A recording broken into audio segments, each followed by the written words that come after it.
Eteu, campo que Abraão comprara dos hititas. Foi ali que Abraão e Sara, sua esposa, foram sepultados. Depois da morte de Abraão, Deus continuou a abençoar sobremaneira seu filho Isaque, e Isaque habitou junto ao povo de Beer-lahai-roi. Este é o registro da descendência de Ismael, o filho de Abraão, que Agar, a serva egípcia de Sara, deu a ele. São estes os nomes dos filhos de Ismael, alistados por ordem de nascimento: Nebaiote, o filho mais velho de Ismael; Quedar, Abidiel, Mibsão, Misma, Dumá, Massá, Hadade, Temar, Getur, Nafis e Quedemar. Foram estes os 12 filhos de Ismael, que se tornaram os líderes de suas tribos. Seus povoados e acampamentos passaram a ser chamados por seus próprios nomes. Ismael viveu 137 anos, morreu e foi reunido à sua parentela. Seus descendentes estabeleceram-se na região que vai de Avilar a Sur, perto da fronteira com o Egito, na direção de quem vai para Assur, e viveram em hostilidade contra todos os seus irmãos. Eis a história da família de Isaque, filho de Abraão. Isaque foi gerado por Abraão. Era Isaque da idade de 40 anos, quando se casou com Rebeca, filha de Betuel, o arameu, de Padã Arã, e irmã de Labão, também arameu. Isaque suplicou em oração ao Senhor em favor de sua esposa, porquanto Rebeca era estéril. O Senhor atendeu ao pedido de Isaque, e Rebeca, sua mulher, engravidou. E aconteceu que 2 filhos se empurravam no ventre de Rebeca, pelo que expressou preocupação: por que está me acontecendo isto? E buscou Rebeca o conselho do Senhor.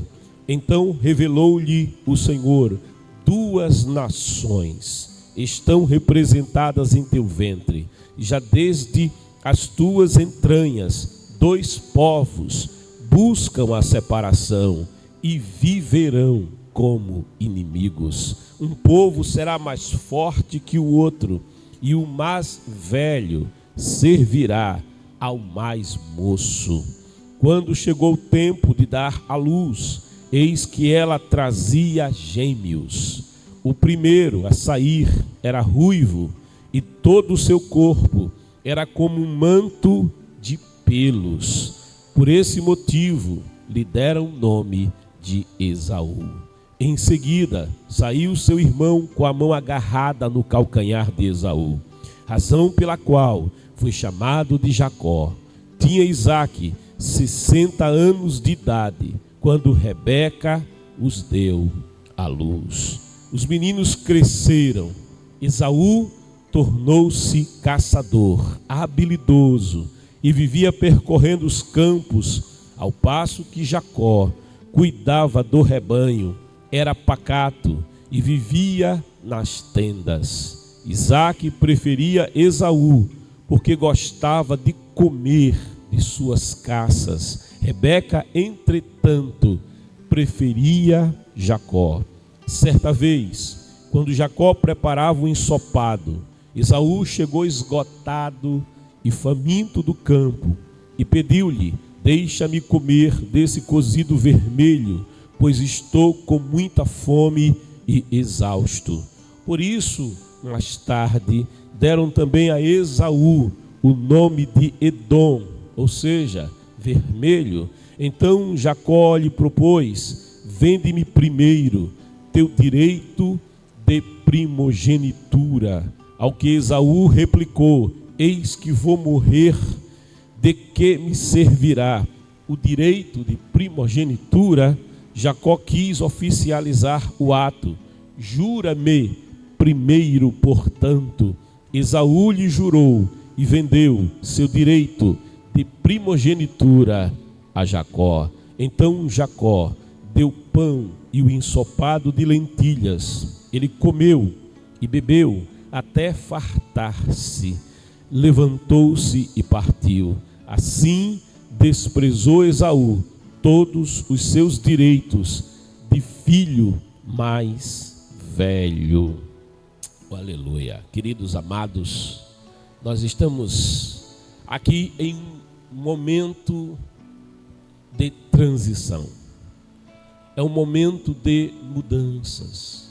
A narrativa de Gênesis 25 abrange o tempo de encerramento da caminhada de Abraão com Deus, o pai da fé.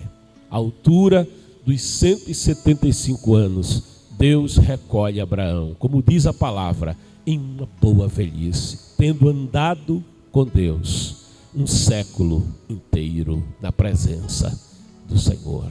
O pai da fé agora é reunido ao Senhor. E aqui uma transição vai acontecer de Abraão para Isaque. Abraão vai passando agora o bastão para o seu filho, aquele em quem diz a palavra, as promessas seriam cumpridas, os projetos de Deus seriam cumpridos dali em diante. Podemos dizer que Isaque e a sua casa, Isaque e a sua família, eles eram os herdeiros naturais da bênção espiritual que o Senhor havia dado a Abraão, em quem seriam benditas todas as famílias da terra. Podemos afirmar, tomando a palavra em Gálatas, no capítulo 3, versículos de 7 a 9 e 14, que nós, que não somos descendência genealógica de Abraão, ainda que alguém possa, na sua genealogia, encontrar ascendência até Abraão, mas não é tão importante se temos ou não temos uma ascendência genealógica que nos vincule ao pai da fé geneticamente. Mais importante e mais relevante que isso é aquilo que o Senhor Jesus declara em Mateus capítulo 4, que mesmo das pedras o Senhor poderia levantar filhos a Abraão. Mas diz a palavra em Gálatas capítulo 3, versículos 7 a 9, versículo 14: estejais certos, portanto, de que os que são da fé, precisamente estes é que são filhos de Abraão. Assim podemos declarar que também somos descendência espiritual de Abraão, enquanto Isaque era descendência natural das bênçãos, da promessa que era espiritual.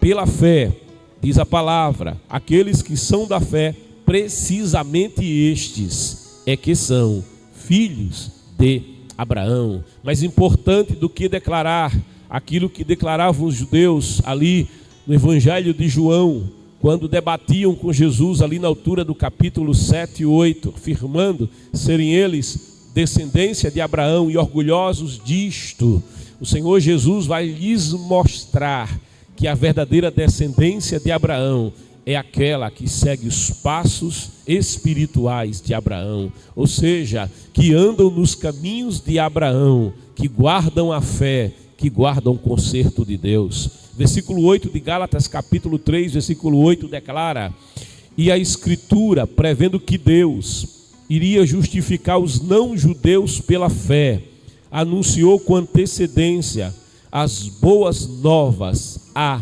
Abraão. Por seu intermédio, todas as nações serão abençoadas. Deus, na sua graça, ele, ao chamar Abraão, ele já visualizava o seu plano, não de alcançar apenas a descendência genealógica de Abraão, não apenas a nação judaica, mas todas as nações da terra, como ele mesmo havia em Gênesis capítulo 12, prometido a Abraão. Os planos de Deus são maiores, os planos de Deus abarcam toda a terra. João capítulo 3, versículo 16 declara: porque Deus amou o mundo de tal maneira. O amor de Deus, ele abarca, ele alcança todas as gerações, ele abarca e alcança todas as etnias, todas as nações e todos os povos da terra. Versículo 9 de Gálatas 3 declara: desse modo, os que são da fé são abençoados juntamente com Abraão, homem que realmente creu. O carcereiro de Filipos teve esta resposta do apóstolo Paulo, quando indagava-lhe: que devo fazer para ser salvo? Como a dizer, que devo fazer também para ser herdeiro das promessas? E a resposta de Paulo ao carcereiro de Filipos no cárcere foi: crer no Senhor Jesus Cristo e será salvo tu e a tua casa. O apóstolo Pedro, no livro de Atos dos Apóstolos, capítulo 4, na altura do versículo 12, ele vai assim se expressar aos judeus de então: que em nenhum outro nome há dado entre os homens pelo qual devamos ser salvos, senão unicamente pelo nome de Jesus. O apóstolo Paulo, na carta a Timóteo, capítulo 2, versículo 5, ele vai declarar que há um só Deus e um só mediador entre Deus e o homem. Crê, portanto, no Senhor Jesus Cristo e serás salvo. A palavra vai nos dizer que creu Abraão no Senhor e isso lhe foi imputado como justiça. Por isso, Gálatas capítulo 3 vai declarar no versículo 14: isso aconteceu para que a bênção de Abraão chegasse também aos gentios em Jesus Cristo, a fim de que recebêssemos a promessa do Espírito Santo pela fé. A história que passamos nela a meditar é a história da família de Isaac. Isaac era o herdeiro do seu pai. Isaac era o herdeiro da promessa. Diz o versículo 19 de Gênesis 25: eis a história da família de Isaac, filho de Abraão. Isaac foi gerado por Abraão. Isaac era fruto da bênção, era fruto da promessa que Deus havia feito a Abraão, mas também era herdeiro destas coisas, herdeiro desta promessa. E todo aquele que crer em Jesus Cristo também se torna co-herdeiro, também se torna herdeiro pela fé das bênçãos que o Senhor fez a Abraão. De nele e através dele serem benditas todas as famílias da terra. O desejo de Deus é tirar toda a maldição e derramar toda a sua bênção sobre a tua casa, sobre a tua família, sobre a tua descendência, sobre o teu lar. A palavra nos diz ainda, na altura do versículo 20: era Isaque da idade de 40 anos, quando se casou com Rebeca, filha de Betuel, o arameu de Padã Arã, e irmã de Labão, também arameu. Isaque, diz o versículo 21, suplicou em oração ao Senhor em favor de sua esposa, porquanto Rebeca era estéril. O Senhor atendeu ao seu pedido e Rebeca, sua mulher, engravidou. Quando Isaque se casa, já era bastante maduro. Isaque era homem na plenitude da vida, era homem na plenitude das forças, quando vem a contrair matrimônio com Rebeca. No entanto, diz a palavra, Rebeca era estéril.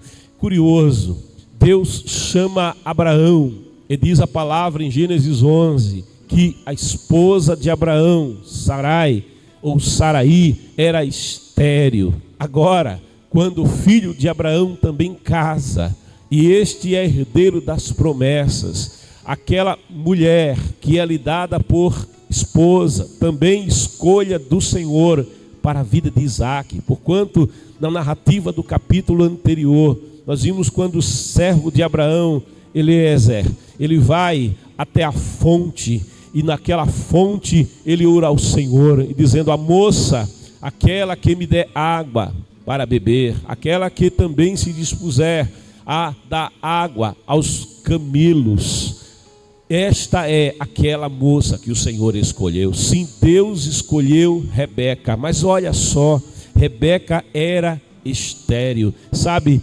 Deus tudo isso já sabia. Deus sabia as limitações de Rebeca. Deus conhecia que Rebeca não podia gerar filhos. Deus sabia, nada o surpreende. Ele conhece todas as coisas. O salmista diz: tu nos sondas e conheces o nosso coração. E já diz o salmista: procura em mim o caminho mau. Sim, o Senhor nos conhece. Incrível é que ainda que Deus nos conheça, ainda que Deus saiba exatamente como somos, ainda que Ele nos sonde, ainda que Ele conheça as nossas limitações, as nossas faltas, os nossos defeitos, nada disso impede o seu agir em nossa vida, nada disso o faz desistir. Não, antes Ele nos ama de tal maneira, antes, diz a palavra, Ele prova o seu amor para conosco, em que Cristo Jesus deu a vida por nós, sendo nós pecadores. O Senhor Jesus, Ele afirma: eu não vim buscar os sãos, mas eu vim buscar aquilo que estava perdido. Eu vim buscar justamente os doentes. Ele declara para a sua geração: eu não vim para os perfeitos, não, eu vim para os imperfeitos.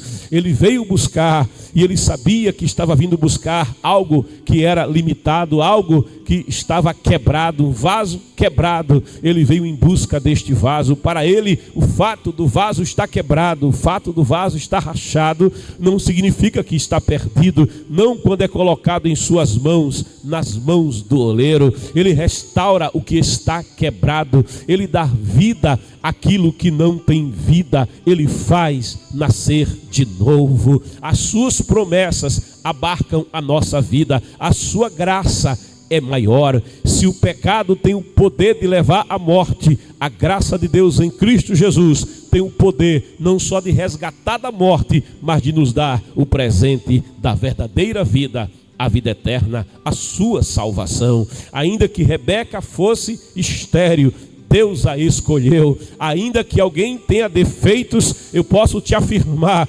Deus escolheu. Deus, Ele escolhe não o melhor, mas muitas vezes nós vemos Deus escolhendo o pior.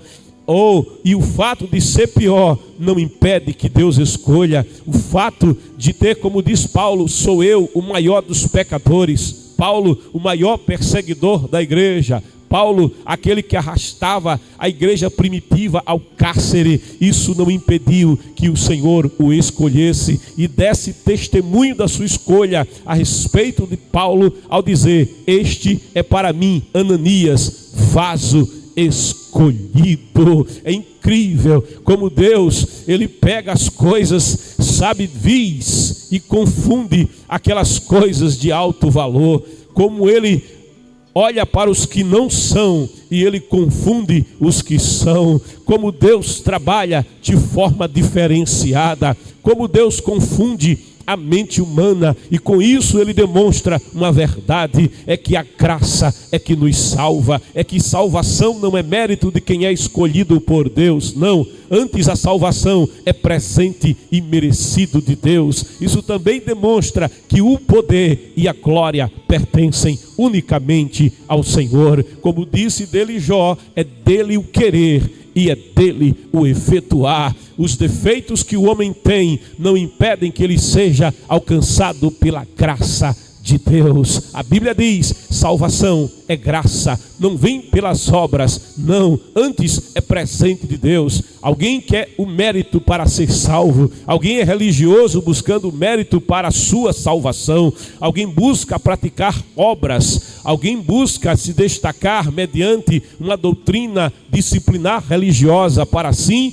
merecer de Deus alguma coisa. No entanto, a palavra vai nos mostrando que a salvação não é conforme o merecer humano, mas a salvação é a graça, é o amor, é o favor imerecido de Deus agindo na nossa vida. Diz a palavra que, sendo Rebeca estéril, não podendo ela frutificar, havia algo que impedia a bênção completa na sua casa. Ainda que ele fosse Isaque, herdeiro natural da promessa, ele não podia vivenciar a plenitude da promessa, porque sua esposa estava em esterilidade. E a bênção de Deus começa justamente com a frutificação. Olhando para o primeiro casal, assim Deus os abençoa ao dizer frutificai. Veja, começa com a frutificação, que aquele que pode frutificar tem a capacidade então com a bênção de multiplicar. Por isso diz a palavra, multiplicai,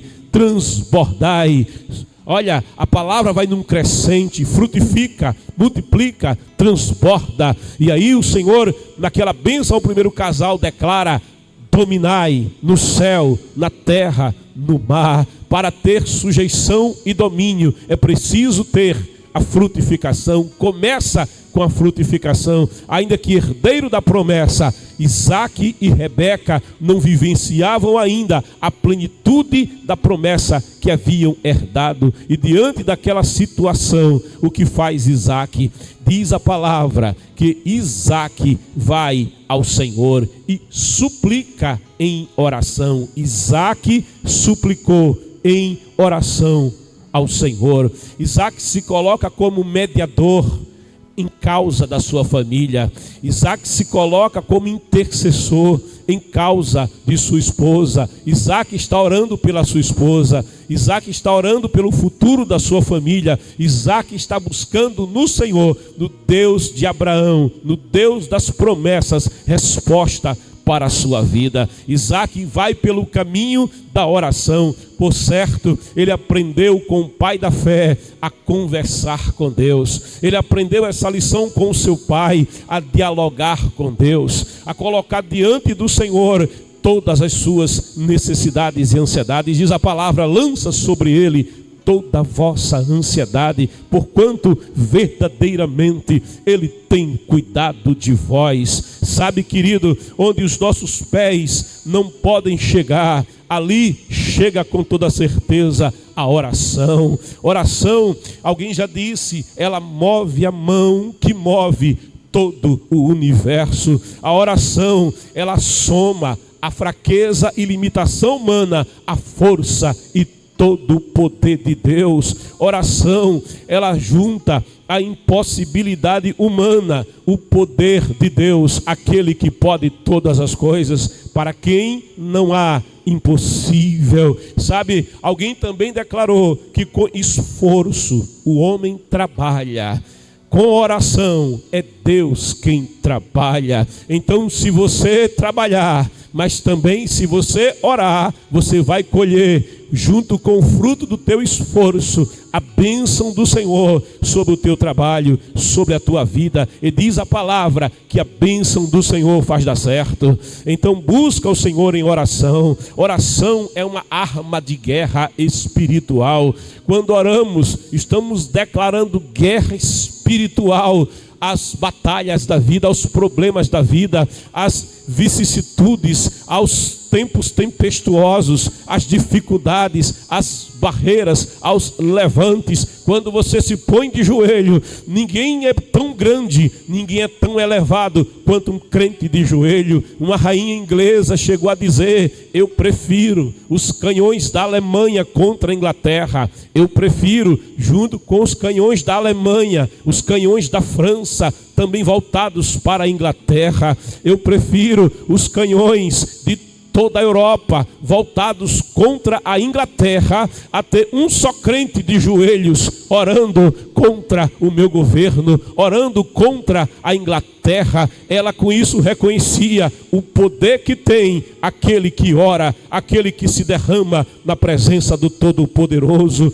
Oração é o dever de pedir, é o dever de buscar, é o dever de bater. Jesus nos mostra oração com este propósito, oração com esse perfil, não como um prazer, antes como um dever. Quando nos fala em Lucas acerca do dever de orar e jamais esmorecer. Não à toa, o apóstolo Paulo, na primeira carta aos Tessalonicenses, capítulo 5, versículo 17, em uma pequena e curta frase, ele nos ensina dizendo: orai sem cessar. E é isso que Isaac vai fazer. Ante a impossibilidade, ele busca a face do Senhor. Ante a impossibilidade, ele não se desespera.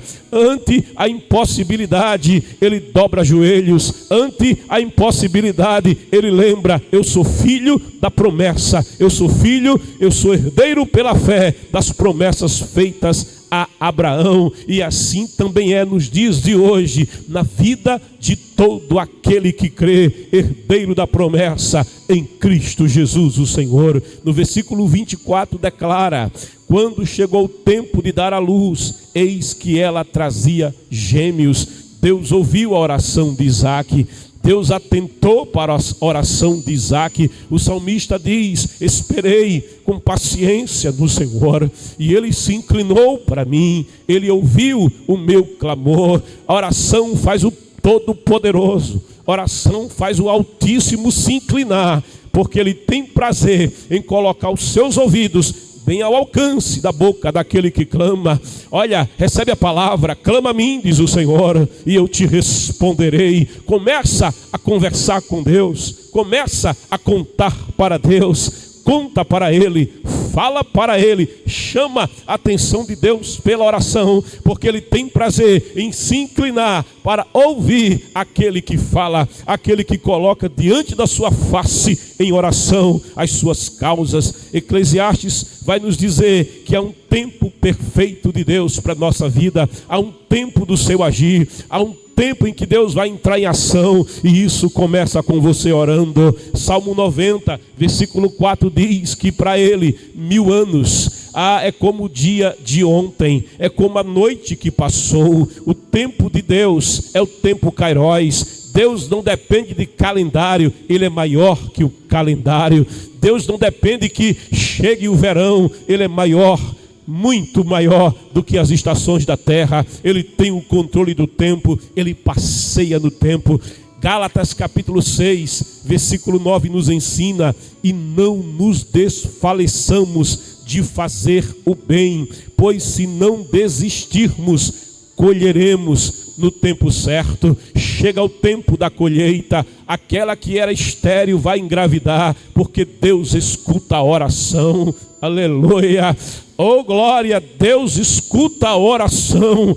Fala com Deus, porque Ele vai ouvir nessa manhã a tua oração. E quando chegou o tempo de dar à luz, ela não deu à luz um filho, não, ela vai dar à luz gêmeos. A bênção é dobrada, eu aprendo aqui, na vida daquele que ora, porque diz a palavra: muito mais e além do que pedimos e imaginamos, segundo o seu poder que nós opera. É o mesmo Deus que é poderoso para fazer na tua vida, o mesmo Deus que fez na vida de Abraão, na vida de Isaac e Rebeca, é o Deus que é poderoso nesta manhã para operar no teu lar, para operar na tua causa, para operar na tua vida. No versículo 26 diz: em seguida saiu seu irmão com a mão agarrada no calcanhar de Esaú, razão pela qual foi chamado de Jacó. E aqui eu sublinhei a parte B do versículo, porque diz: tinha Isaac 60 anos de idade quando Rebeca deu à luz. Se você lê o texto apressado, você não percebe o passar do tempo. Tinha Isaac 40 anos quando casa com Rebeca, e Rebeca era estéril, e ele entra em uma vida de oração.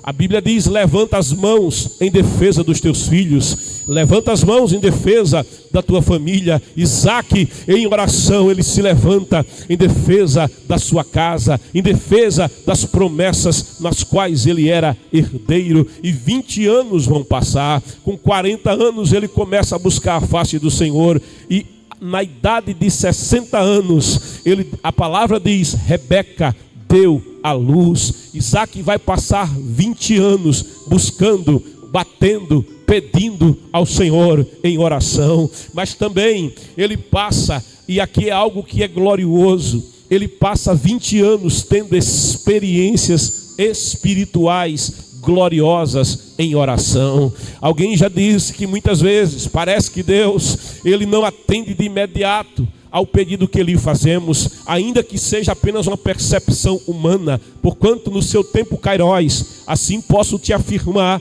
que o que Deus vai fazer, na verdade ele já fez. Ele opera no seu eterno agora. O Senhor abarca simultaneamente o passado, o presente e todas as possibilidades do futuro. Deus já está em todo o tempo. Quando começamos a orar, quando começamos a buscar, é como Daniel que buscava ao Senhor, que pedia ao Senhor resposta, e a resposta tardou, e a resposta demorou. Não tardou, não demorou, apenas pareceu, porque quando a resposta chega, é dito, Daniel, tu és muito amado, desde quando te colocastes a buscar a face do Senhor, que a resposta veio.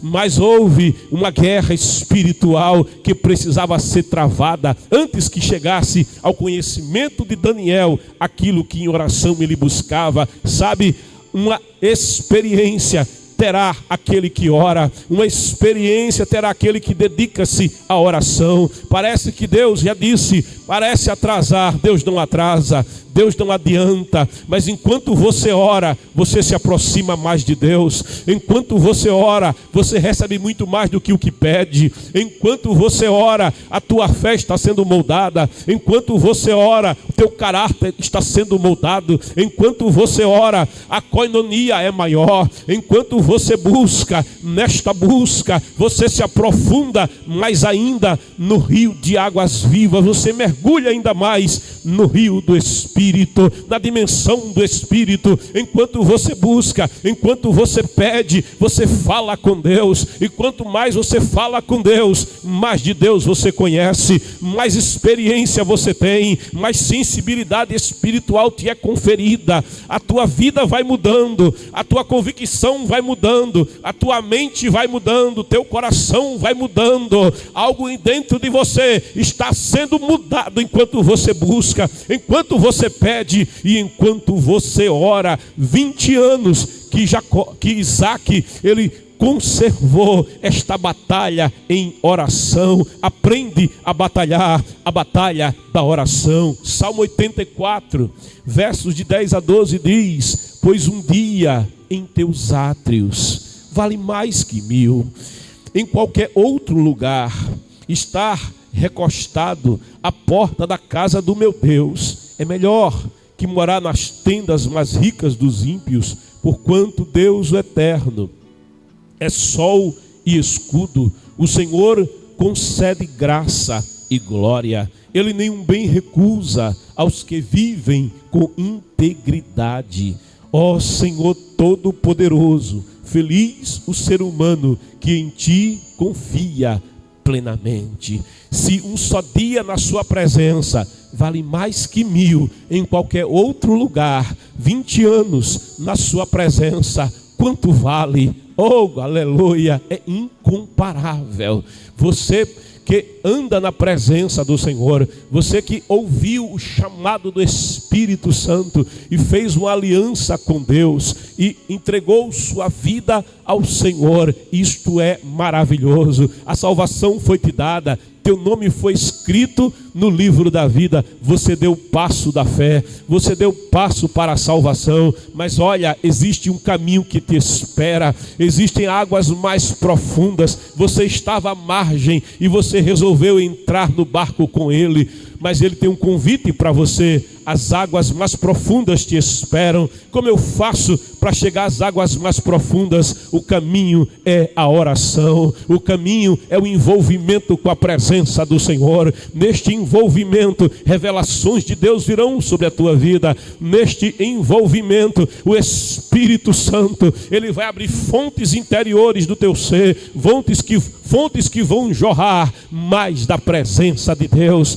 E vai chegar um instante, vai chegar um momento em que o fluir do Espírito, que é de dentro para fora, ele vai encher de tal maneira, ele vai te preencher de tal forma, que a tampa do vaso vai romper e a tua boca vai abrir, e línguas dos céus te serão dadas, porque aquele que fala com Deus, Deus fala com ele, e de tanto você falar com Deus, a língua de Deus vai te ser concedida, para que você fale com ele sem o impedimento da linguagem. A tua linguagem será mudada. A igreja do tempo presente, ela precisa voltar à oração. A igreja do tempo presente, ela precisa voltar à intimidade. A igreja do tempo presente, ela precisa voltar aos joelhos. É de joelho que você vai ser batizado com o Espírito Santo e com fogo. É de joelho que o Espírito de Deus vai te envolver. É de joelho que a promessa vai te ser dada. Busca a promessa. Faz como Isaac, busca a promessa em oração. Queridos, na altura do versículo 22, segue a narrativa da história da família daquele que era herdeiro natural das promessas de Abraão. Diz o versículo 22: e aconteceu que 2 filhos se empurravam no ventre de Rebeca, pelo que expressou ela preocupação, porque está me acontecendo isto, e buscou Rebeca o conselho do Senhor. Rebeca também aprendeu o caminho da oração. Rebeca também aprendeu a conversar com Deus. Ao ver em seu ventre algo diferente, algo estranho, havia um empurra-purra dentro dela. Havia uma revolução acontecendo no seu ventre. E diante disto, ela vai perguntar ao Senhor o que está acontecendo. Há uma luta acontecendo ali. Queridos, nós estamos vivenciando em nosso tempo, e aquele que caminha com Deus vai vivenciar esta verdade da palavra. Existem batalhas a serem lutadas, existem lutas a serem vencidas. Diz a palavra em Gálatas capítulo 5, versículo 17, que a carne, ela luta, ela milita contra o Espírito, e o Espírito luta e milita contra a carne. O velho homem, ele vai lutar contra a nova natureza. Diz Efésios 4, de 22 a 24. Há uma luta contra as forças tenebrosas. Diz Efésios 6, 12. E declara-nos a palavra que nessa luta não servem armas carnais, mas as nossas armas são poderosas em Deus, são armas espirituais. Que armas são essas?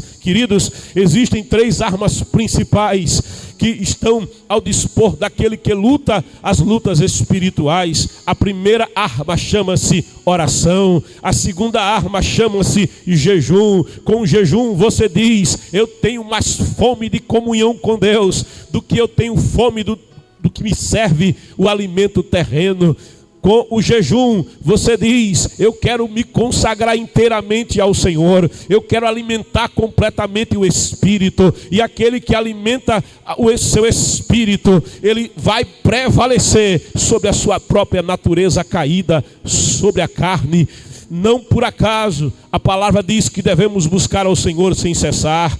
O nome de Jesus é a terceira arma que nós temos. Ele disse: em meu nome expulsarão demônios, em meu nome imporão as mãos sobre os enfermos e eles serão curados. O nome de Jesus é uma procuração que ele entregou à sua igreja, e todo aquele que crê no Senhor, entregou a ele a sua vida, tem o privilégio de utilizar esta arma poderosa. O nome de Jesus é o antimício espiritual contra os dardos inflamados do maligno. Em nome de Jesus, os pactos são quebrados. Em nome de Jesus, os demônios são postos em debandada. Em nome de Jesus, o câncer é vencido. Em nome de Jesus, toda oposição cai por terra. Você tem o nome de Jesus. Usa a oração, usa o jejum, usa o nome de Jesus. Armas poderosas em Deus para você vencer as batalhas, as lutas espirituais que se apresentam na trajetória, que se apresentam no caminho. Quando Rebeca percebe que há um empurra-purra dentro dela, ela entende algo diferente está acontecendo aqui. E isto tem um entendimento que não alcanço, mas que Deus pode revelar à minha vida. Existem lutas espirituais que você pode estar vivenciando sem estar percebendo. É por isso que há um dom chamado discernimento de espíritos, para que você possa perceber o agir no mundo espiritual, e percebendo o agir no mundo espiritual, utilizar uma arma poderosa chamada o nome de Jesus para desfazer todas as obras do diabo. O Senhor declarou: esta é minha igreja, e as portas do inferno não prevalecerá contra a minha igreja. Usa as armas espirituais. Versículo 23 diz: então revelou-lhe o Senhor: duas nações estão representadas em teu ventre, já desde as tuas entranhas. Dois povos buscam a separação e viverão como inimigos. Um povo será mais forte que o outro, e o mais velho servirá ao mais moço. Meus amados, meus queridos, a inimizade com o mundo nos faz amigos de Deus. Da mesma forma, a amizade com o mundo nos torna inimigos de Deus. Diz Tiago capítulo 4, versículo 4. Existe uma separação, existe uma inimizade entre luz e trevas. Elas não têm como conviver juntas. Segundo Coríntios 6,14 vai nos afirmar isso. Existe uma inimizade entre a semente da mulher e a semente da serpente. É o que diz Gênesis 3,15, que o Senhor poria inimizade entre a descendência da mulher e a descendência da serpente. Quando Jesus está diante de sua época, em João 8,44, aqueles que se diziam somos filhos de Abraão, Jesus olhando para eles e vendo que eles não andavam no caminho de Abraão e rejeitavam a própria palavra de Deus encarnada, ele diz: o diabo é que é o vosso pai. Aquele que serve ao pecado se torna não só escravo do pecado, mas ele tem Satanás como seu pai. Aquele que veio para matar, roubar e destruir. Não vai haver amizade entre a luz e as trevas, entre os filhos de Deus e aqueles que são descendência espiritual do pai das trevas, daquele que assassina, daquele que mata, daquele que rouba, daquele que destrói. Não há comunhão entre os filhos das trevas e os filhos da luz. Existe sim uma inimizade entre o reino de Deus e o reino das trevas. Quando diziam ali em Mateus capítulo 12, versículo de 24 ao 30, que Jesus expulsava demônios em nome de Belzebu, Jesus vai declarar que se um reino está dividido, ele não tem força. Se um reino está dividido, então ele não vai prosperar. Então Jesus com isso mostrava que ao expulsar demônios, ele era de um reino adversário ao reino das trevas. Não há comunhão entre estes dois reinos. 2 Coríntios capítulo 6, versículos do 15 ao 17, demonstra também esta verdade. Assim eu te afirmo uma coisa: está chegando o tempo do carnaval. É um tempo em que muitos se deixam levar, é um tempo em que muitos se deixam enredar e dizem: olha, não tem nada não, é só um pouquinho de cerveja, não tem nada não, é só o bloco que está passando, não tem nada não, é só uma festinha ali no clube, não tem nada não, é só uma comemoração aqui na família, nesse tempo carnavalesco. Meu amado, minha querida, não há comunhão entre luz e trevas. É incompatível servir a Deus e também servir a carnalidade. Se alguém serve a Deus, se opõe àquilo que é da carne. Se alguém se voltar para a carne, vai se opor àquilo que é serviço para Deus, porque a carne e o espírito vão lutar um contra o outro, e aquele a quem se alimenta, esse vai ser maior. Se alimentar a carne, prevalece a carne, mas se alimentar o espírito, prevalecerá o espírito. Alimenta, pois, o espírito com a palavra de Deus. Alimenta o espírito com a vida de oração. Alimenta o espírito com a vida de jejum. Alimenta o espírito buscando mais de Deus, e você prevalecerá. Há uma inimizade, e quando Rebeca vê que dentro dela havia uma luta, um empurra-purra, vai sendo dada a ela uma revelação que existe uma separação, que existe uma inimizade no mundo espiritual. Meus amados, versículo 27 declara ainda: os meninos cresceram. Ela teve os gêmeos, e os gêmeos vão crescer. Esaú tornou-se caçador habilidoso e vivia percorrendo os campos, ao passo que Jacó cuidava do rebanho. Ele era pacato e vivia nas tendas. A gente vai perceber uma coisa aqui curiosa: é a casa de Isaac. A casa de Isaac, ela era uma casa que era herdeira da promessa, mas isso não significa que a casa de Isaac fosse perfeita. Quando nós recebemos filhos, diz a palavra, os filhos, diz o Salmo 127, são herança do Senhor, e o fruto do ventre é galardão de Deus. Por isso diz Provérbios 22:6, guia a criança, guia o menino no caminho que deve andar, mas quem guia, eu não posso deixar de dizer, vai na frente. Não tem como você guiar se você for atrás. Jesus declara isso ao afirmar: quando tiro as minhas ovelhas para fora, eu vou na frente delas, e elas me seguem, porque escutam a minha voz. Guia o teu filho pela palavra, através da leitura da palavra, o estudo da palavra. Guia o teu filho pela vida de oração, orando. Se o teu filho te ver orando, ele vai perceber que oração é importante, porque ele diz: o meu pai ora, a minha mãe é uma mulher de oração, e ele vai aprender sobre vida de oração. Guia o teu filho, guia o menino pelo caminho do jejum, guia o menino pelo caminho do conhecimento do Senhor. Alegrei-me quando me disseram: vamos à casa do Senhor. Vai com ele à escola dominical, vai com ele para o culto. Não seja aquele pai, aquela mãe que enquanto você louva na igreja, enquanto você cultua na igreja, teu filho está do lado de fora, e lá do lado de fora ele não adora, do lado de fora ele não tem intimidade com Deus, do lado de fora não tem revelação de Deus, do lado de fora Satanás anda em derredor, rugindo como leão, buscando a quem possa tragar. Filhos são para serem cuidados. Filho não é batata que cresce com facilidade, largado em qualquer terreno. Não, filho é herança, é valioso, é galardão de Deus e precisa ser cuidado.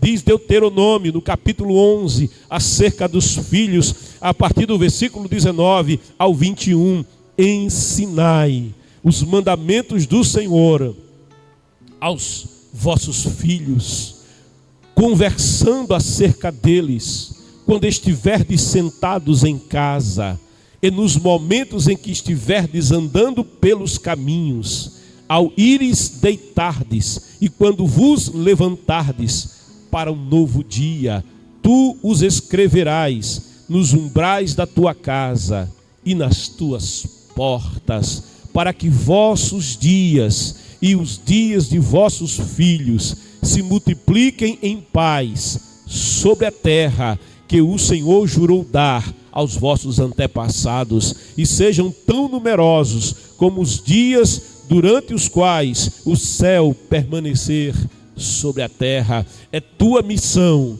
é teu compromisso diante de Deus falar da palavra, caminhando, falar da palavra, sentado com ele à mesa, falar da palavra ao deitar-te com ele, ao levantar-te.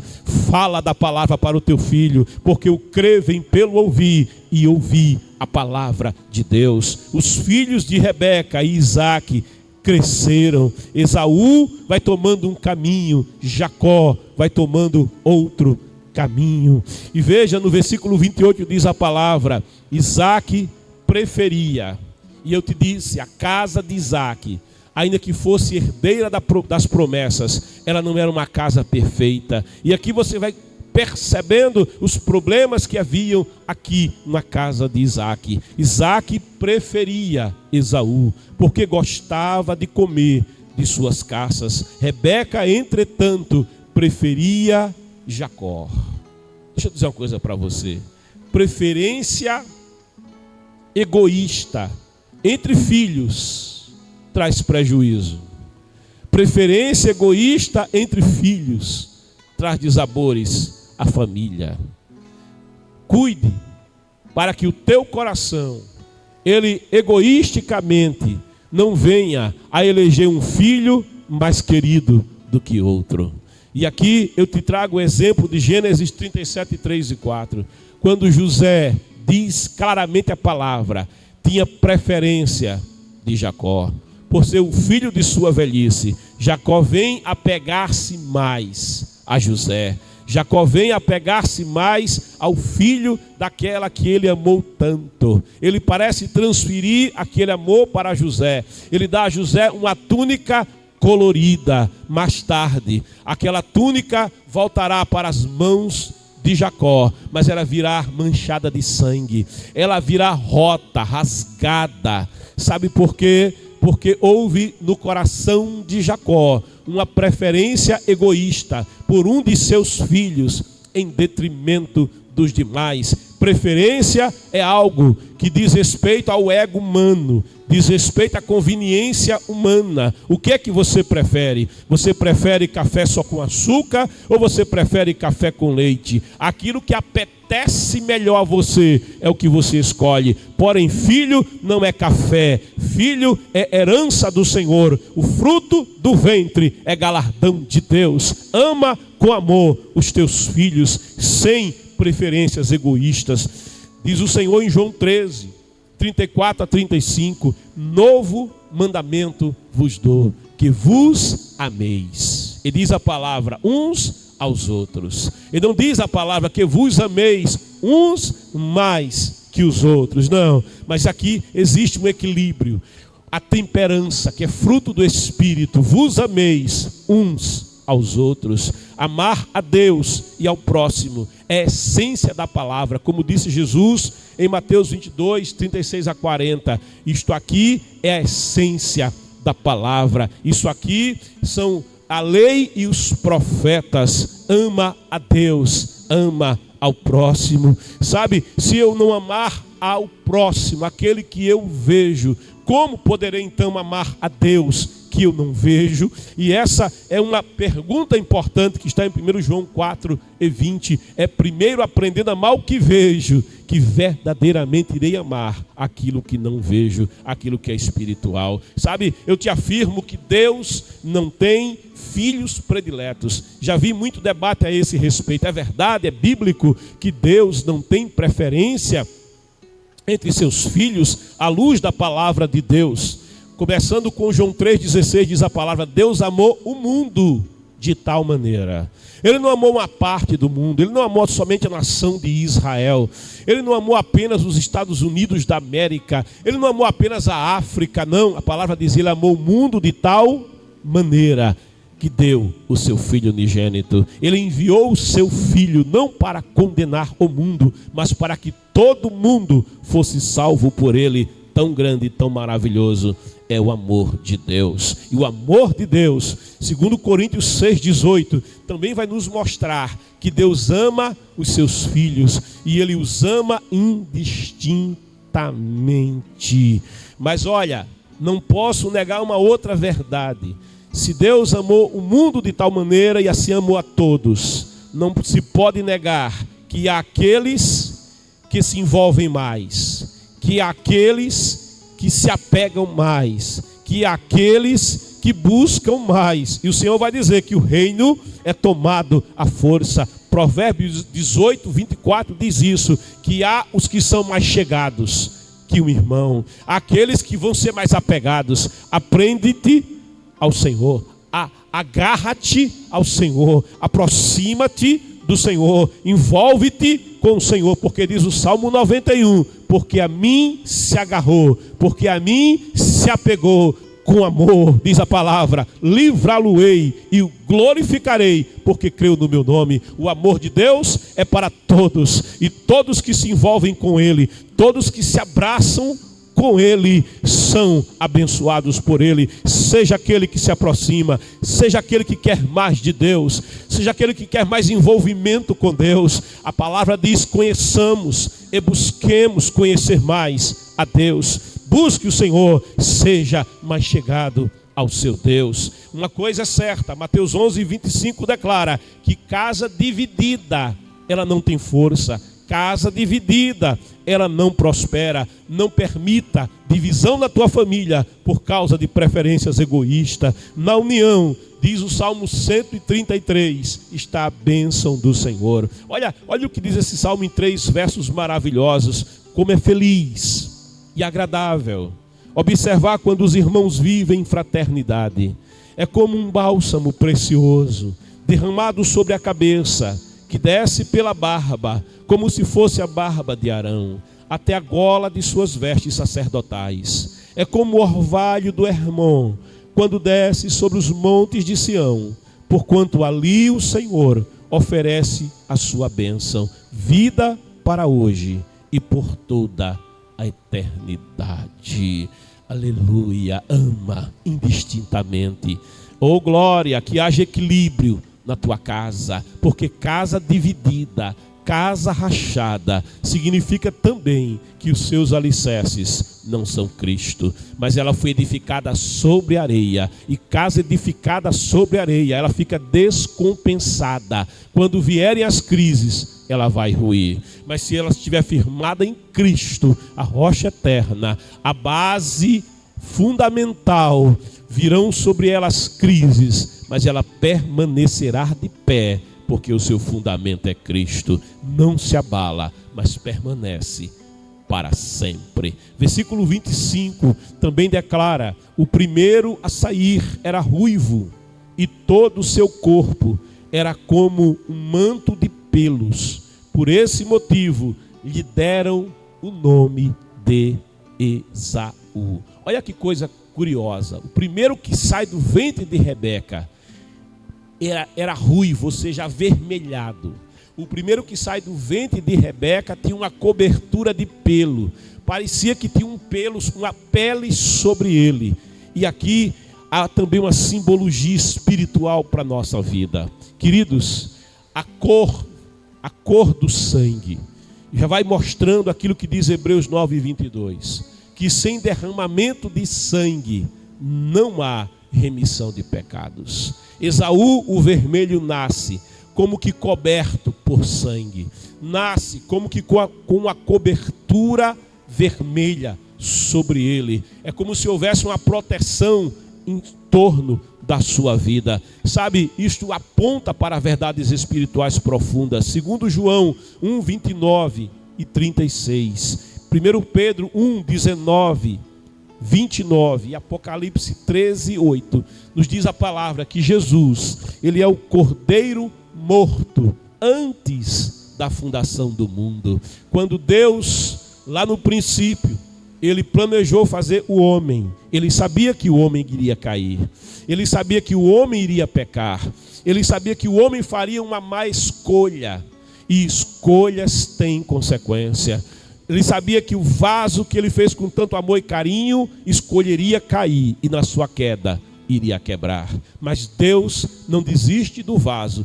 Deus não é surpreendido pelas limitações do vaso. Eu te disse no início da palavra que Rebeca era estéril, nem por isso Deus deixou de escolhê-la. Aleluia. Mas Deus escolhe as coisas que não são e confunde as que são. Sabendo que o homem ia cair, ele já tinha providenciado uma porta de escape.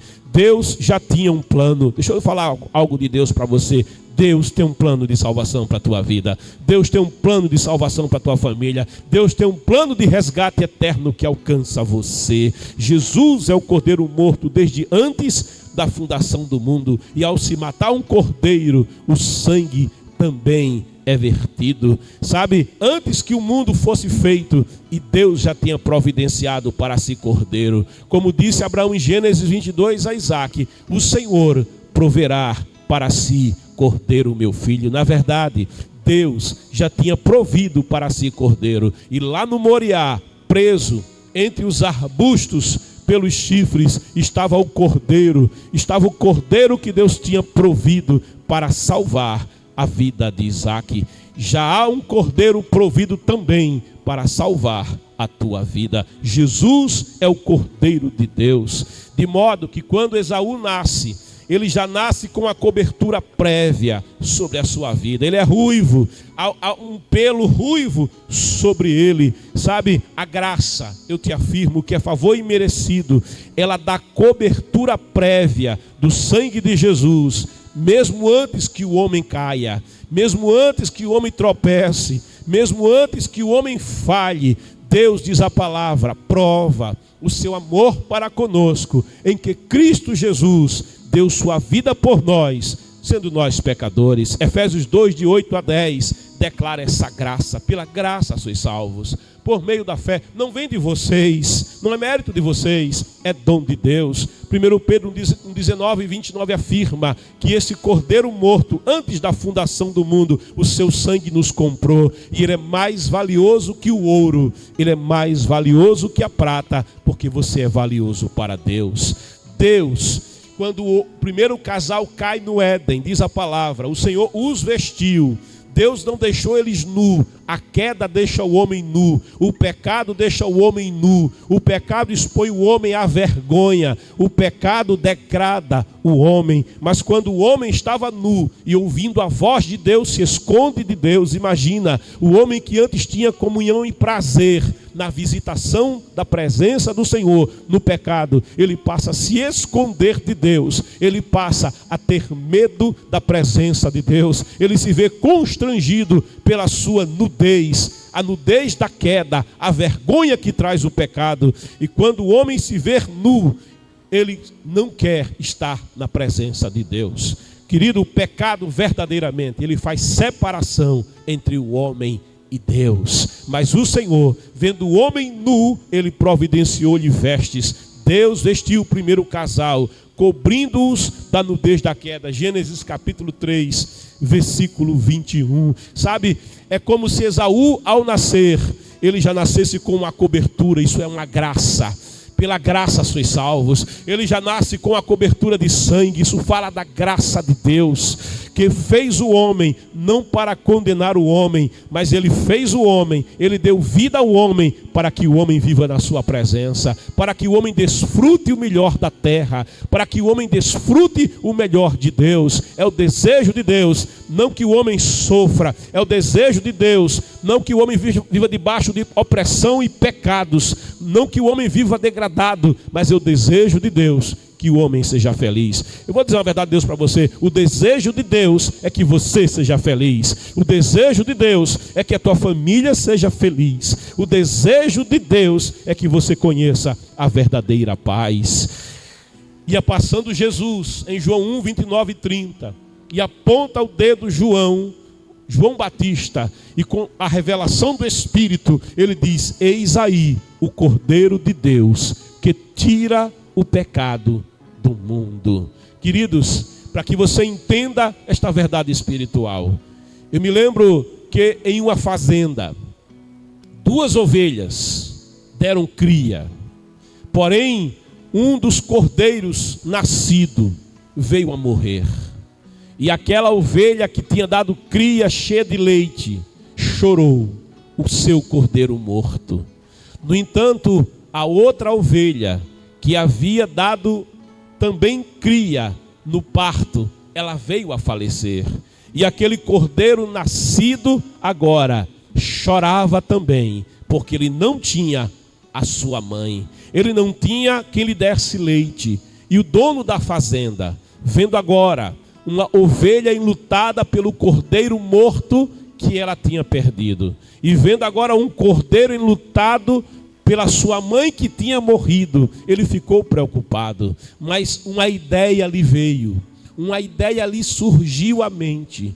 E o que ele fez? Sabendo ele que a ovelha enlutada não aceitaria cuidar do cordeiro de outra ovelha, o cheiro não era o do seu cordeiro, sabe? Não era o DNA do seu próprio cordeiro, e ela o rejeitaria. Mas ele então tem uma ideia, um insight.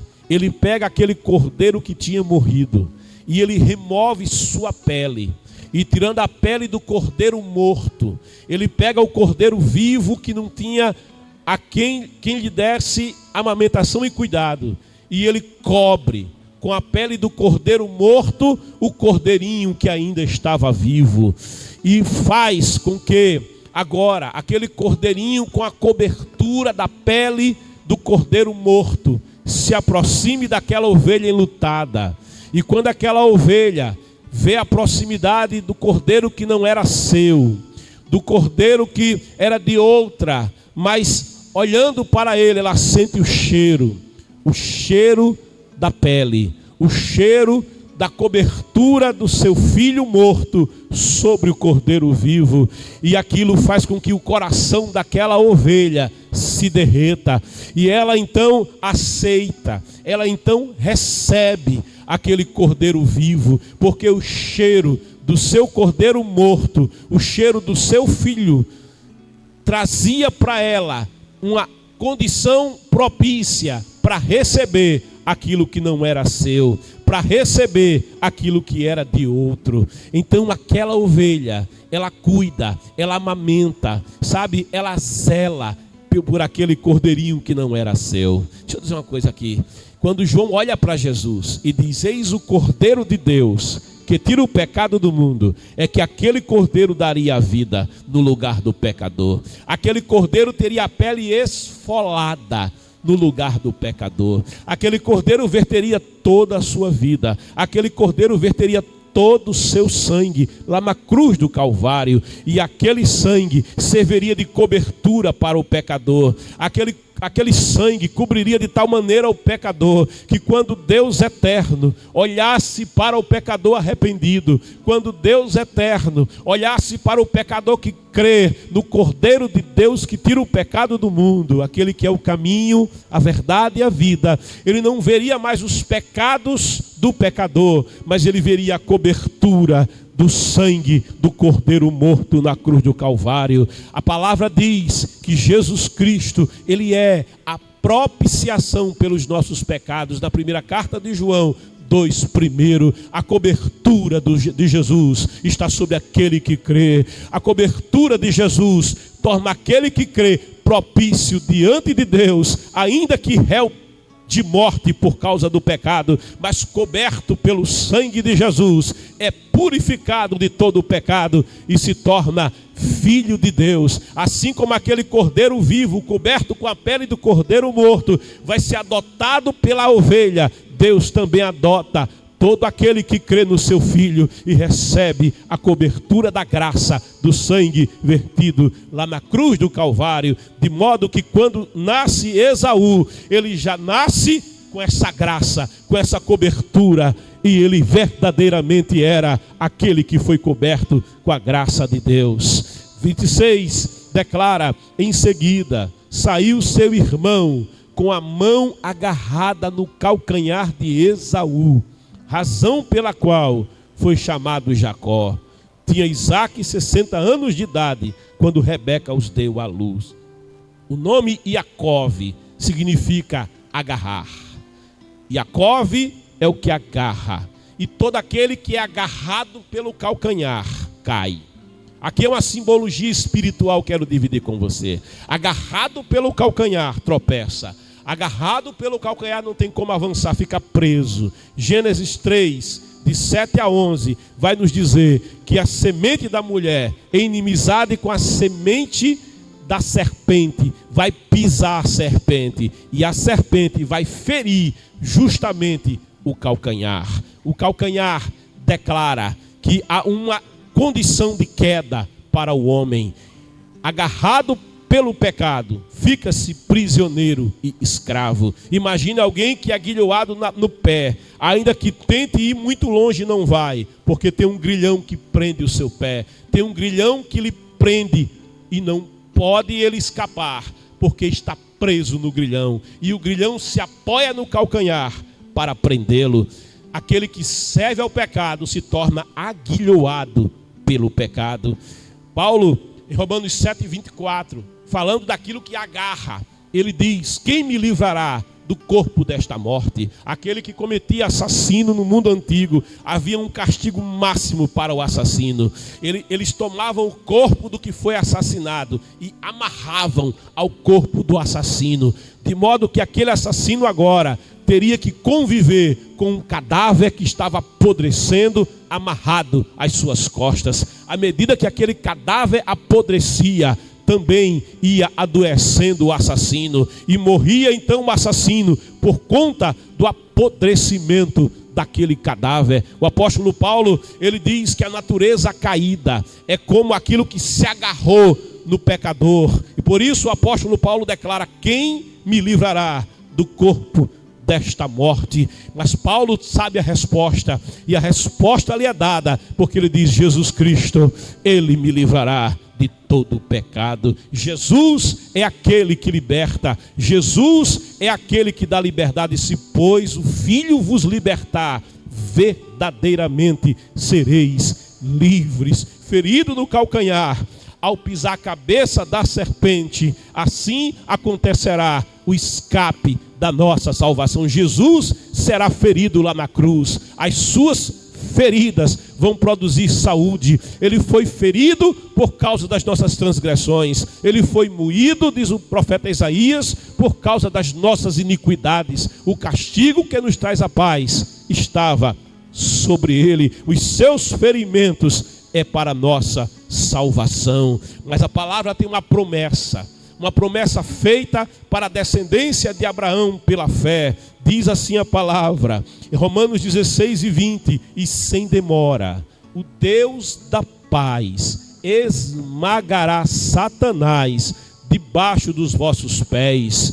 Olha, se Satanás, ele feriu o homem, se Satanás, ele abateu o homem, ele conseguiu prender o calcanhar do homem no pecado, Deus é tremendo, porque a igreja, aquele que crê em Jesus Cristo, vai receber de Deus uma bênção. Ele vai, diz a palavra, e sem demora o Deus da paz esmagará Satanás, a velha serpente, diz a palavra, debaixo dos vossos pés, ou seja, bem debaixo do nosso calcanhar. Maior do que o poder do pecado, maior do que a ação do pecado, é a graça, é o poder de Deus que restaura, que dá vida, que dá vitória a todo aquele que crê. Satanás não tem poder para abater aquele cuja vida é entregue ao Senhor. Não, antes ele tem ódio, porque ele sabe que está chegando o dia em que o pé da igreja vai ser levantado bem sobre ele, e ele será vencido, e ele será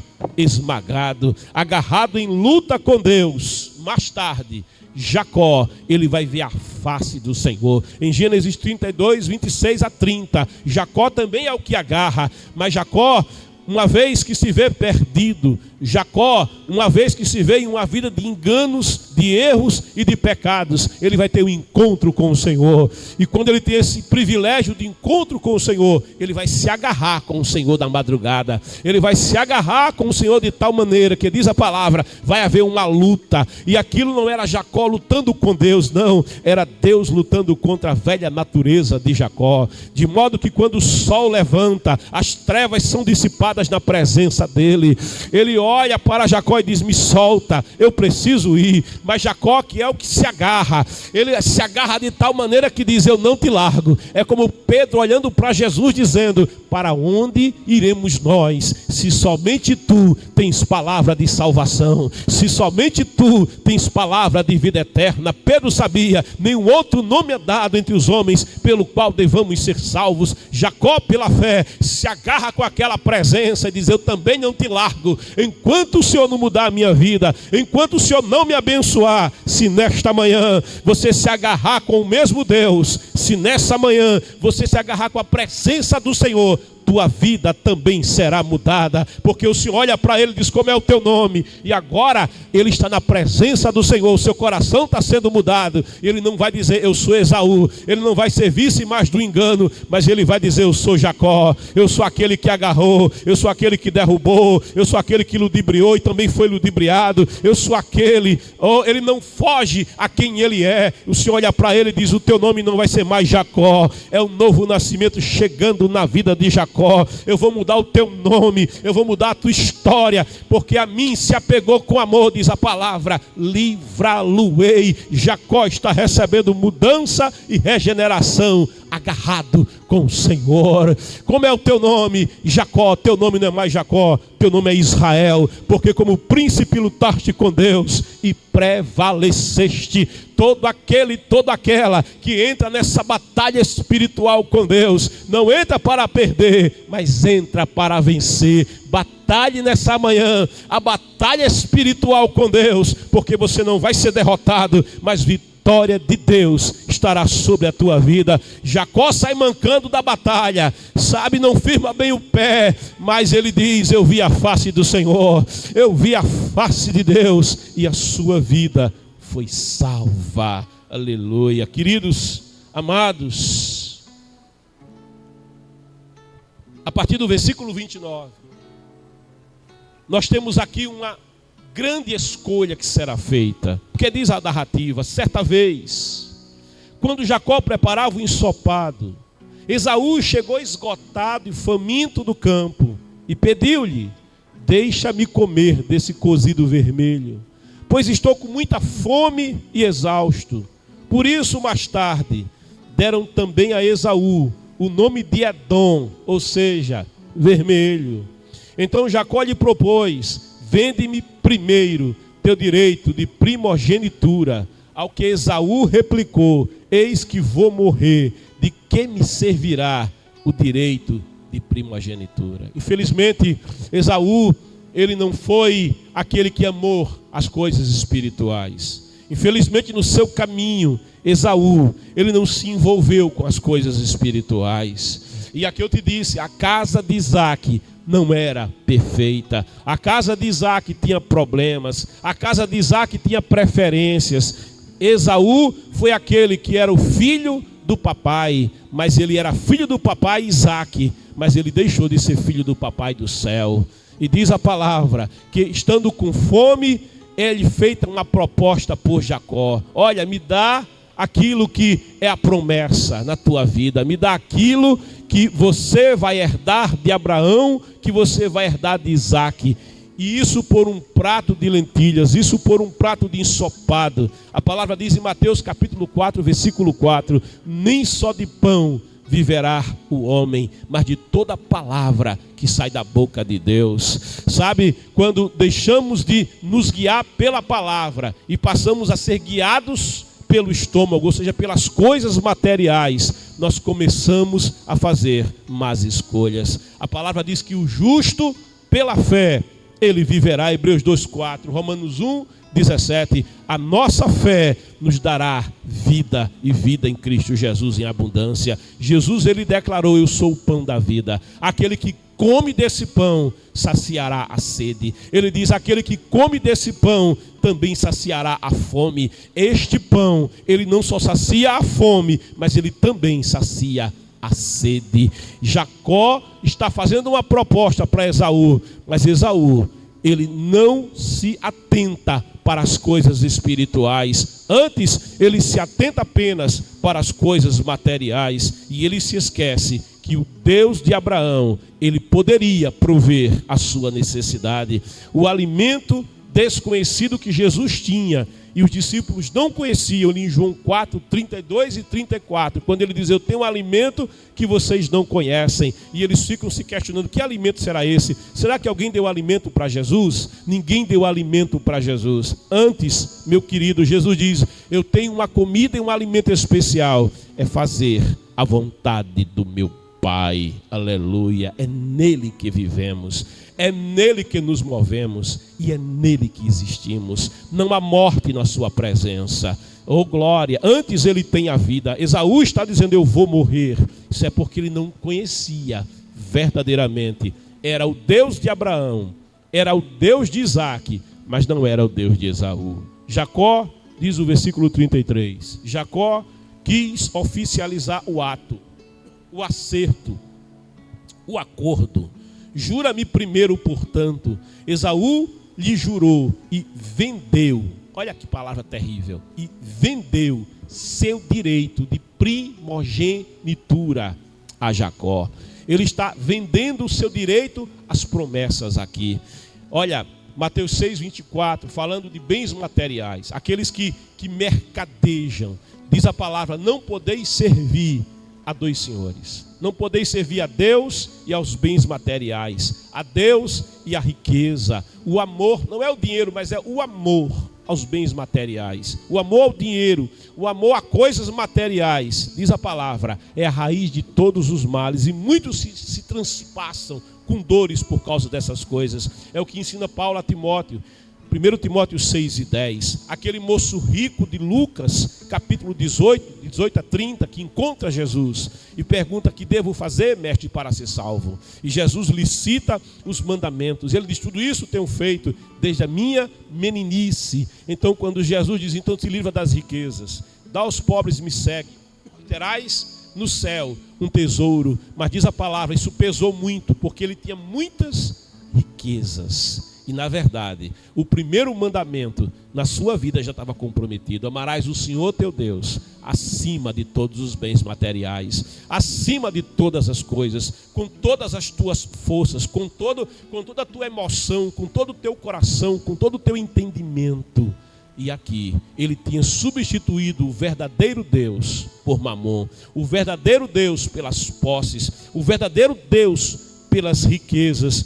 Pesou-lhe o coração e ele desistiu, tendo falado com Jesus, tendo estado diante de Jesus, face a face com Jesus. Ele escolheu não seguir a Jesus, ele escolheu não abrir mão das suas riquezas. A palavra nos diz, 1 Pedro 18, 19, que ouro e prata não podem comprar a nossa salvação, mas a nossa salvação é unicamente comprada com o sangue vertido lá na cruz do Calvário. Um alto preço foi pago pelo nosso resgate, e foi o sangue vertido lá na cruz. Todos os bilhões que hoje são movimentados mundo afora nas bolsas, todas as reservas de ouro e moedas nos bancos centrais do mundo inteiro, todos eles não poderiam comprar uma só alma, mas o sangue de Jesus, a vida de Jesus, resgatou e comprou todo aquele, toda aquela que nele crer.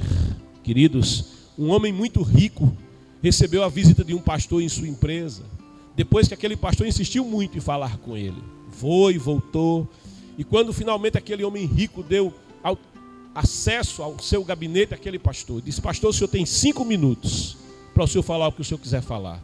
O pastor abriu a Bíblia, falou-lhe da salvação, falou do preço tão alto que foi pago pelo resgate da sua alma.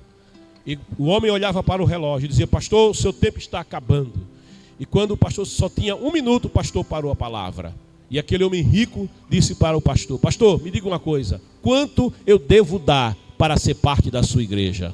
Aquele pastor, ouvindo aquela pergunta, em espírito orou a Deus, olhou nos olhos daquele homem muito rico e soberbo e disse: você tem que dar a Deus tudo. Tudo que você tem, tudo que você possui, tudo que você é, toda a sua vida, todo o teu ser, e então serás salvo. Aquele rico mandou o pastor embora. No culto ele foi à igreja, ele ouviu a palavra, e quando foi feito o convite, chorando, ele veio aos pés de Jesus, e ele entregou tudo que ele era, tudo que ele possuía, tudo que ele tinha. E como o apóstolo Paulo, ele pôde dizer: não vivo mais eu, mas Jesus é quem vive em mim. E a vida que agora vivo, vivo-a na fé do Filho de Deus, que a si mesmo se entregou por mim. Versículo 34 nos diz: então Jacó lhe deu pão e o ensopado de lentilhas. Ele comeu e bebeu até fartar-se, levantou e partiu. Assim desprezou Esaú todos os seus direitos de filho mais velho. Existe uma escolha que é colocada diante de todo homem. Você pode escolher a mulher com quem vai casar. Você pode escolher a profissão que você vai ter. Muitos têm a liberdade de escolher que carro querem possuir. Muitos têm a liberdade de escolher em que bairro querem morar. Mas há uma escolha que é posta diante de todos. Adão e Eva fizeram uma escolha: obedecer a Deus ou ouvir a voz do adversário das suas almas. E eles fizeram uma escolha. Noé e a geração do dilúvio também tinham uma escolha: entrar na arca ou não dar crédito à mensagem salvífica que Deus tinha entregue a Noé. Abraão, quando chamado por Deus, tinha uma escolha: seguir o Senhor ou permanecer em Babilônia. Israel é colocado por Moisés em Deuteronômio 30:19 para fazer uma escolha: escolhei a bênção ou a maldição, escolhei a vida ou a morte, porque é uma escolha que precisa ser feita. E olha, Israel, também confrontado por Elias em 1 Reis 18, precisa escolher entre o verdadeiro Deus e o falso Deus, entre a verdadeira religião e a falsa religião. Pilatos tinha uma escolha para fazer em Mateus 27:22, e ele se pergunta: que farei de Jesus chamado Cristo? Infelizmente, Pilatos, tendo estado diante da verdade, não escolheu a verdade. Israel teve uma escolha para fazer em Mateus 27:17, escolhei Jesus ou Barrabás. Infelizmente, Israel naquele dia escolheu Barrabás. Já os malfeitores da cruz, em Lucas 23:40-43, também tinham escolha para fazer. Assim como Esaú fez uma escolha: sua primogenitura ou um prato de lentilhas. Aqueles homens da cruz tiveram uma escolha. Um escolheu não crer no Senhor Jesus, mas o outro fez a escolha certa. Ele disse: será que nem na hora da morte você teme a Deus? Nós estamos aqui porque somos malfeitores, mas esse que está no meio é diferente. E olhando para Jesus com esforço e falando com o último fôlego da sua vida, porque não era fácil falar estando crucificado, ele diz: lembra de mim. Ele escolheu Jesus. Ele fez a grande escolha da sua vida, tendo escolhido errado tantas e tantas vezes, tendo escolhido sempre o prato de lentilhas, tendo deixado de escolher as promessas de Deus e o melhor de Deus para a sua vida. Ao longo de toda uma trajetória, lá na cruz, finalmente, ele faz a escolha certa. Tendo Jesus tão perto, ele não deixa passar a oportunidade, mas ele diz: lembra de mim. E a resposta enfática do Senhor é hoje. Porque aquilo que Deus tem para você que escolhe, não tem para amanhã, ele tem para hoje. Hoje te digo, aquele homem não podia ter esperança para amanhã, amanhã estaria morto. Hoje te digo, aquele homem terminaria a sua vida dali a algumas horas, ele não viveria as horas do dia seguinte. Por isso Jesus diz: hoje te digo, estarás, isso aqui é certeza, estarás comigo, aleluia, porque a mim se apegou, porque a mim se agarrou. É a cobertura do sangue vindo sobre um que estava na cruz. As manchas de pecado que estavam sobre ele estavam sendo lavadas. O sangue que vertia, sabe, daquela coroa de espinhos, que vertia gotas grossas de sangue, que corriam pela face do Senhor, que desciam até o solo. Aquelas gotas de sangue já começavam a purificar o primeiro pecador. A primeira vida já estava sendo rendida aos pés de Jesus. O primeiro nome estava sendo escrito no livro da vida. Hoje te digo, estarás comigo no paraíso. Para encerrar essa reflexão, para encerrar essa palavra, desse texto com tantos símbolos e figuras espirituais tão importantes para a tua vida, eu te pergunto: qual é a tua escolha? Escolhas têm consequências. João 1, de 11 a 13 diz: ele veio para o que era seu, mas os seus não receberam. Os seus, que era Israel, os seus, que eram os filhos naturais, herdeiros da promessa, não aceitaram, não receberam. Estando diante da verdade, escolheram a mentira. Estando diante da luz, escolheram as trevas. Estando diante da salvação, escolheram a perdição. Mas diz o versículo 12: mas a todos, e eu louvo a Deus, porque nem todos escolhem de forma errada, nem todos querem uma relação afastada, pro forma, mas há aqueles que se aproximam mais. O amor de Deus é para todos, mas a salvação é para quem se apega, a salvação é para quem se agarra. A cobertura do sangue estava sobre Esaú, mas quando Esaú escolheu mal, escolheu errado, escolheu os pratos de lentilhas. O livre-arbítrio Deus te deu, o livre-arbítrio Deus deu ao homem, para que o homem escolha, para que o homem não tenha que servir a Deus obrigado, não. Deus quer que o homem o sirva, Deus quer que o homem esteja junto de si, junto do seu coração e do seu regaço, mas por livre e espontânea vontade, por escolha. E o homem tem a possibilidade de escolher, mas quando o homem escolhe o pecado, ele está escolhendo ser escravo. Quando o homem escolhe o pecado, ele está escolhendo ser aguilhoado, viver prisioneiro, viver subjugado. Ele está escolhendo ser filho das trevas, filho de Satanás, aquele que veio para matar, roubar e destruir. Há uma escolha entre a vida e a morte, entre a salvação e a perdição, entre o Cordeiro de Deus que tira o pecado do mundo e a condenação daquele que rejeita esta graça. Pela graça sois salvos. Por isso diz a palavra: mas a todos quantos o receberam. Você pode nesta manhã recebê-lo também. Deu-lhes o direito de se tornarem filhos de Deus. Lembra da ovelhinha órfã, cuja mãe morreu e recebeu a cobertura da pele do cordeiro morto, da ovelha viva, e foi recebido, foi cuidado, foi tratado. Deus também quer cuidar de você. Mas a todos quantos o receberam, deu-lhes o direito de se tornarem filhos. Você pode ter nascido criatura, mas Deus te quer para ser filho. Você pode ter nascido neste mundo sem o conhecimento de Deus, mas Deus quer se revelar para você. Você pode ter nascido neste mundo sem salvação e condenado por causa da prática do pecado, mas Deus não te quer preso pelo pecado. Antes Ele quer salvar a tua alma nesta manhã. Mas a todos quantos o receberam, deu-lhes o direito de se tornarem filhos de Deus, ou seja, aos que creem no seu nome, os quais não nasceram do sangue, nem da vontade da carne, nem da vontade do homem, mas de Deus. Vem, faz a tua escolha nessa manhã. Escolhe Jesus, escolhe a salvação, escolhe a vida. Dá este passo. Se com a tua boca confessares que Jesus Cristo é o teu Senhor, verdadeiramente serás salvo. Dá este passo. Você que ainda não deu este passo, você que ainda não confessou Jesus como Senhor e Salvador da tua vida, há uma graça que nesta manhã te alcança para ser salvo. Como eu faço para ser salvo?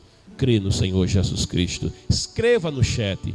Escreva: eu entrego a minha vida a Jesus. Eu escolho Jesus. Eu escolho a vida eterna. Eu escolho a salvação. Eu escolho a verdadeira liberdade. Eu escolho a verdadeira paz. Eu escolho o amor de Deus. Eu escolho ser de Jesus. Vem, há um convite do Espírito Santo para você. Dá este passo. Escreve: eu entrego a minha vida a Jesus. E se você um dia já andou no caminho e deixou o caminho, eu te convido nessa manhã a tornar o caminho. Faz uma escolha diferente da que você fez quando você se afastou, da que você fez como o filho pródigo, que fez uma escolha errada. Ele escolheu e teve consequências, porque escolhas têm consequência. Mas quando ele se viu desprovido de tudo, ele lembrou-se do seu pai. Te lembra, você tem um Deus. Te lembra, há um Deus que verdadeiramente te ama.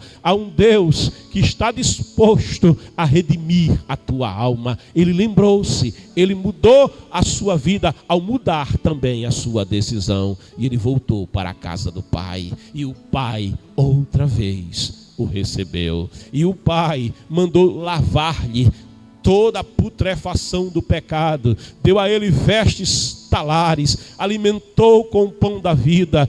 Ele saciou a sede com a água da vida. Ele sentou outra vez à mesa, outra vez. Ele que estava morto, o pai disse: este meu filho estava morto e ele reviveu, estava perdido e foi achado. Ele esteve morto porque escolheu a morte, mas ele recebeu vida quando escolheu a vida. Ele esteve perdido quando escolheu a perdição, mas ele foi encontrado quando ele decidiu voltar para o seu pai. Escreve: eu entrego a minha vida a Jesus.